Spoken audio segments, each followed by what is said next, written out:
नमस्कार, आप देख रहे सिटी पोस्ट लाइव और आपके साथ मैं हूं अंजलि राव।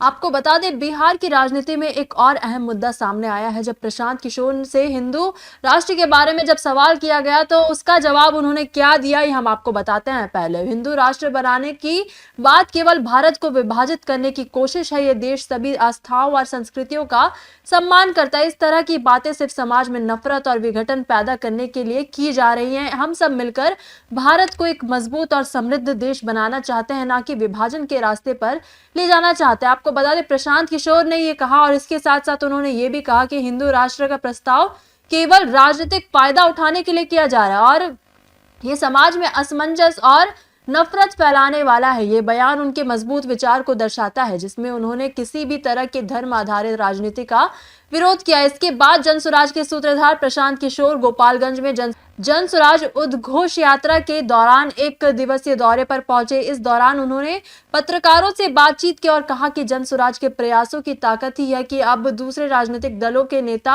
और कार्यकर्ता जमीन पर जाकर जनता से संवाद कर रहे हैं। वही क्या कुछ कहते नजर आ रहे हैं यहाँ पर प्रशांत किशोर हिंदू राष्ट्र को लेकर और बाकी दलों को लेकर उनका क्या बयान सामने आता है, पहले आप वो बयान सुने। हम लोग के साथी हैं, इनका मैं परिचय आपसे करा दूं। मेरे बगल में बैठे हुए हैं, बाएं साइड में यहाँ जिला के अध्यक्ष राधा रमन मिश्रा जी हैं। बगल में हमारे विकास सिंह जी का नाम इसलिए पूछ रहे हैं, विकास सिंह यहाँ के नेता भी हैं और पश्चिम चंपारण के हम लोग के प्रभारी भी हैं। हमारे दाहिने साइड में बैठे हुए हैं अब्बास साहब, जो कि पश्चिम चंपारण के हैं और गोपालगंज के यहाँ के प्रभारी हैं। बगल में नियाज साहब हैं, आप लोग इनको जानते ही होंगे, बहुत लंबे समय तक यहाँ राजद के जिला अध्यक्ष रहे हैं और अब हम लोग के साथ हैं। राज्य के स्तर पर बड़े पदाधिकारी हैं, उपाध्यक्ष हैं पार्टी के। उनके बगल में ज्योति जयंती जी हैं, जो कि यहाँ महिला के अध्यक्ष हैं।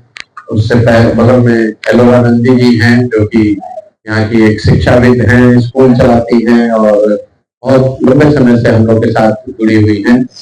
हमारे साथ बाएं साइड में बैठे हुए हैं पीके चौबे जी, एक्स रिटायर्ड ऑफिसर हैं, आईएएस अफसर हैं और कुचाईकोट क्षेत्र से आते हैं। उसके बगल में खड़े हैं फैज अहमद साहब, ये मुख्य प्रवक्ता भी रहे हैं, जदयू के बड़े नेता थे, हमारे साथ बहुत दिन पैदल भी चले हैं। बगल में प्रमोद जी हैं और उनके बगल में कुलेश्वर कानू जी हैं। इधर से कुछ साथी हमारे जो जिला के पदाधिकारी लोग, कुछ नहीं बोलेंगे, इतना ही बोलेंगे। उन्होंने व्यक्तिगत तौर पर क्या कहा उस पर तो कुछ नहीं बोलेंगे, लेकिन ये दिखाता है कि बिहार की राजनीति में पैसे का जो प्रभाव है वो किस कदर पिछले 5-10 सालों में बढ़ा है। बिहार में बाकी बहुत कमियां हैं, लेकिन ये एक चीज जो है ये थोड़ा हम लोग इससे बचे हुए थे। मेरा अपना मानना है कि दक्षिण के राज्य जो बहुत तरक्की कर रहे हैं बिहार के मुकाबले, वहां पर राजनीति में पैसे का बोलबाला बहुत ज्यादा है, बिहार, यूपी, मध्य प्रदेश, बंगाल के मुकाबले। लेकिन पिछले 2 साल से जब मैं बिहार में घूम रहा हूँ तो मुझे ये देखने को मिल रहा है कि अब बिहार में भी धीरे धीरे जाति के साथ साथ धर्म के धार्मिक उन्माद और पैसे का भी प्रभाव शुरू हो गया है। और इसकी शुरुआत मुझे लग रहा है कि निचले स्तर से हुई है।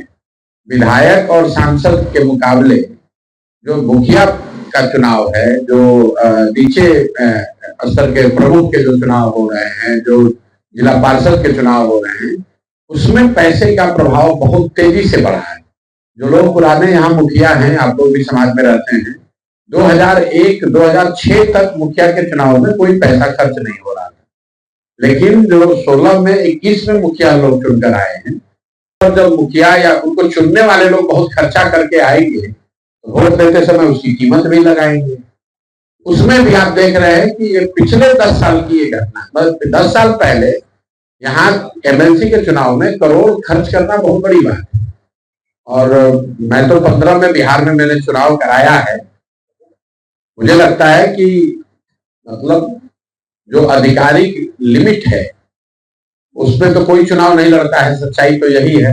लेकिन इलेक्शन कमीशन को लोग बताते हैं कि भाई हम 35 लाख में लड़ रहे हैं, 40 लाख में लड़ रहे हैं, लेकिन औसतन उसका 2 या 3 गुना पैसा लोग खर्च करते होंगे। लेकिन 18 करोड़, 20 करोड़, 25 करोड़ रुपया खर्च करते हुए बहुत लोग हमको दिखे नहीं। दावा लोग कुछ भी कर लें, कोई इक्का दुक्का अपवाद हो सकता है। 15 में तो हमने पूरे बिहार का चुनाव देखा है, इतना पैसा खर्च कोई नहीं करता है। नहीं, देखिए, हिंदू राष्ट्र की घोषणा कोई बाबा थोड़े ही न कर सकते। हिंदू राष्ट्र, हम लोग का जो राष्ट्र है, वो तो जो इसके फाउंडिंग फादर्स हैं, उन्होंने एक व्यवस्था बनाई है, उसके देश को चलाने के लिए एक संविधान बनाया है, और हम लोग का सेक्युलर देश है, वैसे ही रहेगा।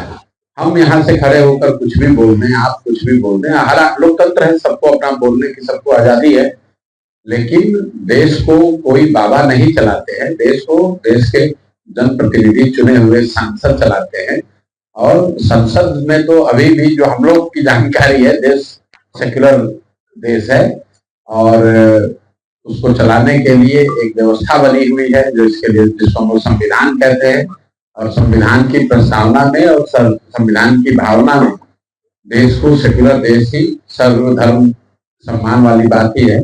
बाकी कोई बाबा आकर क्या कहता है, उसका कोई बहुत महत्व नहीं है। भोरे में क्यों की है, इसका कोई जिला के लोगों ने जहां पर कहा वहीं पर कर रहे हैं। ये कोई उसके पीछे कोई स्ट्रेटेजिक सोच नहीं है कि भोरे में क्यों कर रहे हैं, और बैकुंठपुर में क्यों नहीं कर रहे हैं, या कुचाईकोट में क्यों नहीं कर रहे हैं, हथुआ में क्यों नहीं कर रहे हैं। पहले जब पैदल यहाँ चले हैं तो पूरा गोपालगंज ही चले हैं। अब जब वापस आए हैं, लोगों ने कहा भैया भोरे में किया जाए, तो भोरे में कर रहे हैं। छोटा सा हम लोग का कार्यक्रम है, तो भोरे में जाएंगे, वहां पर लोगों से मिलेंगे। और बाकी आपके अगर जिला के स्तर के या राज्य के स्तर के कोई सवाल है, तो आप सवाल कर लीजिए। सवाल हम ही से खाली मत कीजिएगा, जनसुराज से जो सारे संबंधित सवाल हो, तो यही लोग से कीजिएगा, क्योंकि यही लोग बैठे हैं और यही लोग यहाँ तो चला रहे हैं जनसुराज को। तो सवालों का सिलसिला आप शुरू करें, उससे पहले मैं सवाल है। तो आप सुन रहे थे क्या कुछ कहते नजर आ रहे थे जनसुराज के सूत्रधार प्रशांत किशोर। इसी के साथ साथ आपको बताते चले कि प्रशांत किशोर ने कांग्रेस की यात्रा पर कटाक्ष करते हुए कहा कि 1985 में बिहार में कांग्रेस सत्ताधारी पार्टी थी और उन्हें भी जागने में 40 साल लग गए। उन्होंने ये भी कहा कि जनसुराज के आने से अब दूसरे दलों को यह एहसास हो गया है कि अगर वे काम नहीं करेंगे तो जनता उन्हें सीधी तौर पर नकार देगी। इसी के साथ ही उन्होंने राजद, बीजेपी और जदयू पर भी निशाना साधते हुए कहा कि अब ये दल भी डरेंगे, क्योंकि जनसुराज ने जनता को जागरूक करने का काम किया। अंत में केंद्रीय गृह मंत्री अमित शाह के बिहार दौरे पर भी उन्होंने टिप्पणी की। आपको बता दें, प्रशांत किशोर ने कहा कि अब बिहार में चुनाव है, तो अमित शाह जी को नवंबर तक सिर्फ बिहार ही दिखेगा। वे बिहार में हर केंद्रीय योजना का शिलान्यास करेंगे और किसान सम्मान निधि का पैसा भी यहीं से भेजा जाएगा। लेकिन पीके ने यह सवाल भी उठाया कि अगर अमित शाह जी बिहार के बच्चों की इतनी चिंता करते हैं, तो वे गुजरात की फैक्ट्रियों में काम कर रहे हैं, बिहार के बच्चों को गुजरात के मजदूरों के बराबर मजदूरी दिलवाए। वही तो ये देखना होगा कि बिहार की सियासत में क्या नया मोड़ आता है, खासकर जब जनसुराज की एंट्री से राजनीति में हलचल तेज हो गई है। वही प्रशांत किशोर ने क्या कुछ कहा, इन तमाम मुद्दों को लेकर हमने आपको सुनाया। तो फिलहाल इस खबर में बस इतना ही। आगे की खबरों के लिए आप बने रहिए सिटी पोस्ट लाइव के साथ। आपका धन्यवाद। वीडियो को लाइक करें, शेयर करें और चैनल को सब्सक्राइब करना बिल्कुल ना भूलें।